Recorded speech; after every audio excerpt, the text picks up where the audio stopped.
කවදා හරි හිතලා තියෙනවද අහස උසට නැගපු දැවන්ත ගහක් කිසිම මෝටරයක් පාවිච්චි කරන්නේ නැතුව පොළවේ ඉඳන් අග්ගිස්සටම වතුර අරන් යන්නේ කොහොමද කියලා?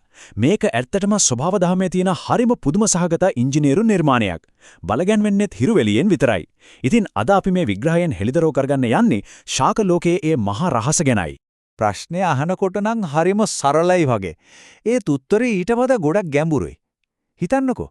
ගුරුත්වාකර්ෂණයට සම්පූර්ණයෙන්ම විරුද්ධව මීටර් 100 ගණක් උසට ජලය පම්ප් කරන මේ ක්‍රියාවලිය සිද්ධ වෙන්නේ කොහොමද? කිසිම ශබ්දයක් නැතුව, කිසිම බාහිර බලයක් නැතුව. අන්න ඒක තමයි අපි අද හොයන්න යන ප්‍රධානම දේ. හරි. එහෙනම් අපි මේ ගමන යන්න පියවර ටිකක් සැලසුම් කරගමු. මුලින්ම අපි කතා කරනවා මේ ජල ගමනේ තියෙන පුදුමය ගැන. ඊළඟට පස්සේ ඉඳන් වතුර ශාකයට ඇතුළු වෙන විදිහ බලමු. ඊට පස්සේ කඳ දිගේ ඉහළටම දිවෙන අධිවේගී මාර්ගය ගැනත් මේ හැමදේම පිටිපස්සේ ඉඳන් ක්‍රියාත්මක වෙන ප්‍රධාන එන්ජින් එක ගැනත් අපි හොයලා බලමු. හොඳයි. අපි එනම් අපේ විග්‍රහය පළවෙනි කොටසින්ම පටන් ගමු. ශාකයේ ජල ගමනයේ අරුමය. මේක ඇත්තරම ජීව විද්‍යාත්මක ආශ්චර්යයක් කිව්වොත් නිවැරදි. ජලය කියන්නේ ශාකයකට නිකම්ම තිබහට බොන්න ඕන දෙයක් විතරක් නෙවෙයි. ඒකට වඩා ගොඩක් දේවල් තියෙනවා. ශාක ආහාර හදන ක්‍රියාවලිය, ඒ කියන්නේ ප්‍රභා සංශ්ලේෂණයට, ශාකයේ හැඩය, ඒ කියන්නේ ව්‍යුහය, ශක්තිමත්ව තියාගන්න, ඒ වගේම පසෙන් උරා ගන්න පෝෂක කොටස්, ශාකයේ පුරාම බෙදා හරින්න ජලය නැතොම බැරි දෙයක්. හරි. දැන් අපි මේ ගමනේ පළවෙනි පියවරට බහිමු. කොහොමද ඇත්තටම පස්සේ තියෙන ජලය ශාකයක් ඇතුළට එන්නේ?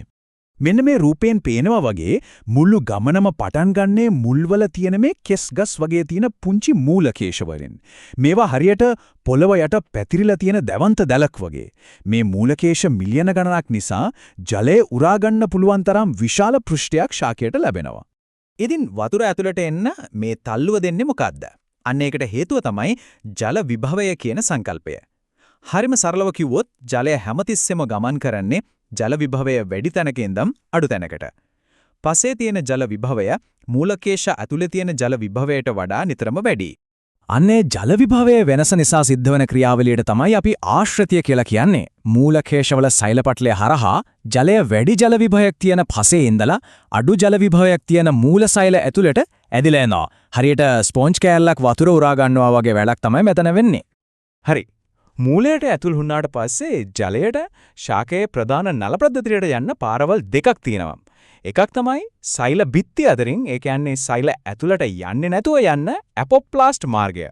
අනික තමයි එක සෛලයක ඉඳන් අනික් සෛලයට සෛලප්ලාස්මය හරහාම ගමන් කරන සිම්ප්ලාස්ට් මාර්ගය. මුල්වල හරියට ජලය ආවට පස්සේ දැන් ඕන කරන්නේ කඳ දිගේ ඉහළටම යන්න පුරුවන් අධිවේගී මාර්ගයක්. මේක පොම්පයක් නෙවෙයි, මේක පුදුම විදිහේ චූෂණ පද්ධතියක්. අපි දැන් බලමු ශෛලම. එහෙමත් නැත්නම් සෛලම් ගැන. ශාකයක ප්‍රධාන ප්‍රවාහන පද්ධති දෙකක් තියෙනවා, ශෛලම සහ ප්ලෝයම. ප්ලෝයම වලින් ආහාර ප්‍රවාහනය කරනකොට ශෛලම තමයි ජලය සහ ඛනිජ ලවණ උඩට ගෙනියන ප්‍රධාන නල මාර්ගය. විශේෂත්වය තමයි ඒක හැදිලා තියෙන්නේ මැරුණු හිස් සෛල වලින්. හරියට එක උඩ එක තියපු බට පේලියක් වගේ. මේ රූපයෙන් පේන්නේ අන්න ඒ ශෛලම වාහිනී. මේවා අතිශය සියුම්, ඒ වගේම හරිම ශක්තිමත් බට වගේ. මේවා එකකට එකක් සම්බන්ධ වෙලා මුලේ ඉඳන් කොළයක් දක්වාම නොකැඩෙන අඛණ්ඩ ජල නලයක් නිර්මාණය කරනවා. දැන් මේ සියුම් නල ඇතුලේ ජලකඳ නොකැඩී තියෙන්නේ කොහොමද? එක ප්‍රධාන හේතුවක් තමයි සංසක්තිය. ඒ කියන්නේ ජල අණු එකිනෙකාට ඇලී සිටීමේ හැකියාව. හරියට එකිනෙකාගේ අත්අල්ලගෙන ඉන්නවා වගේ. මේ නිසා ජල අණු නොකැඩෙන දම් වැලක් වගේ හැදෙනවා. අනෙක් බලය තමයි ආසක්තිය. මෙතනදි වෙන්නේ අර අත්අල්ලගෙන හැදුණු ජල දම් වැල ශෛලම නලේ බිත්තිවල එල්ලෙන එක. මේ සංසක්තියයි ආසක්තියයි කියන බල දෙක එකතු වෙලා තමයි ගුරුත්වාකර්ෂණයට එරෙහිව ජලකඳ නොකැඩී ඉහළට ඇදෙන්නේ. ඉතින් මේ මුළු චූෂණ පද්ධතියම ක්‍රියාත්මක කරන බලය, එහෙමත් නැත්නම් මේකේ එන්ජින තියෙන්නේ කොහෙද? පුදුමයකට වගේ උත්තරේ තියෙන්නේ ශාකයේ ඉහළම තැනක. ඒ කියන්නේ පත්‍රවල. මේ දකින්නේ පත්‍රයේ හරස්කඩ. මේක තමයි ප්‍රභා සංශ්ලේෂණයේ සිදුවන කර්මාන්ත ශාලාව. ඒ වගේම අපි මේ කතා කරපු ජලය ඉහළට අදින ප්‍රධාන එන්ජින් එක ක්‍රියාත්මක වෙන තැනත් මේකමයි. අන්න ඒ එන්ජිනම තමයි උත්ස්වේදනය. හරිම සරලයි. ඒ කියන්නේ පත්‍රමුත්තු පිටින් ජලය වාෂ්ප වීම. පත්‍ර වලින් ජලය වාෂ්ප වෙනකොට ශෛලම නලය ඇතුලේ උඩින් ඉඳන් පහළට ඇදීමක් එම නැත්නම් චූෂණ බලයක් ඇති වෙනවා. අන්නේ බලය නිසා තමයි මුල් වලින් ජලය ඉහළට ඇදෙන්නේ. උත්සේදනය පාලනය කරන්නේ පත්‍රවල විශේෂයෙන්ම යටිපැත්තේ තියෙන පූටිකා එහෙමත් නැත්නම් ස්ටොමාටා කියන පුංචි සිදුරු වලින් මේවා තමයි වායු හුවමාරුවට වගේම ජලයේ පිටවීමට දොරටු වගේ ක්‍රියා කරන්නේ.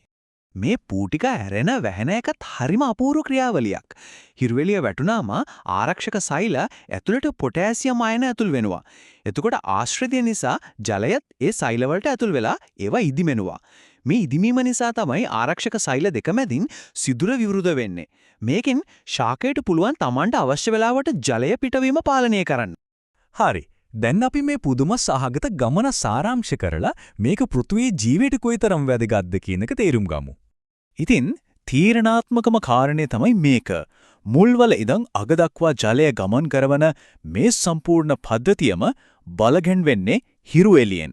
සූර්ය ශක්තිය නිසා පත්‍ර වලින් ජලය වාෂ්ප වීම, ඒ කියන්නේ උත්ස්වේදනය මගින් ඇතිවෙන ඇදීම තමයි අඩි 100 ගණනක උසට ජලය ගෙනියන්න අවශ්‍ය බලය නිර්මාණය කරන්නේ.